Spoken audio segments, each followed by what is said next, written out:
Magandang umaga po sa lahat. Tara po at sama kayo sa aking paglalakad.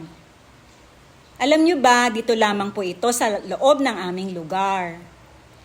Hindi na kailangang lumabas pa o dumayo sa ibang lugar dahil dito pa lamang sa loob ay tunay na may engganyo kang maglakad-lakad, tumakbo o mag-jogging, gawa ng mga malalaking punong kahoy na nagbibigay ng lilim at presko sa paligid.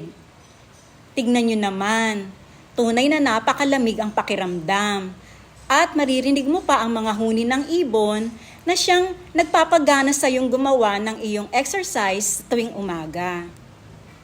Alam niyo po ba na ang paglalakad ng 40 minuto sa bawat araw ay itunuturing na malaking buti sa ating kalusugan? Kabilang na dito ang mental o pisikal na aspeto ng kalusugan.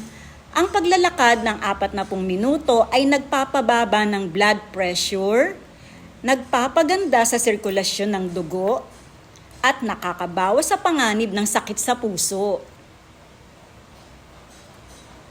Ang paglalakad sa labas ay nakakabawas din po ng stress, anxiety, mga senyalis ng depresyon ay lumalayo, at nakapagpapataas ng gana sa paggawa ng mga gawain sa maghapon. Kumbaga binubus nito ang ating kasipagan. Mainam din ang paglalakad sa pagpapanatili ng mataas na energy levels. Nilalabanan nito ang pagod, so hindi ka tayo agad susuko sa ating mga gawain kahit na ito ay mabibigat pa. Ito rin ay tumutulong sa pagkakaroon ng maayos na pagtulog. Dagdag pa dito, ang regular na paglalakad ay nagpapalakas sa ating mga buto at muscles. Tingnan nyo naman kung gaano kapresko sa paligid.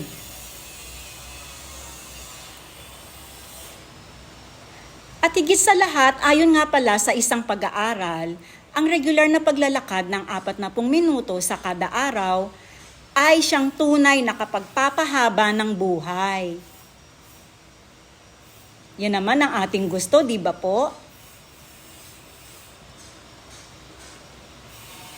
Para matagal nating makakasama ang ating mga mahal sa buhay at magagawa pa natin ang ating mga naising gawin. Tara po, sabayan niyo akong maglakad. Siya nga pala mas mainam ko ang paglalakad ay nasa pace ng brisk walking, yung medyo mabilis po na paglalakad, hindi yung malamya. O siya, tapos na akong maglakad. Cool down session na to. Pauwi na rin ng bahay. Maraming salamat po sa inyong pagsama. Hanggang sa muli, ito po ang The Late Bloomer. Magandang umaga sa lahat. Hanggang bukas. Bye!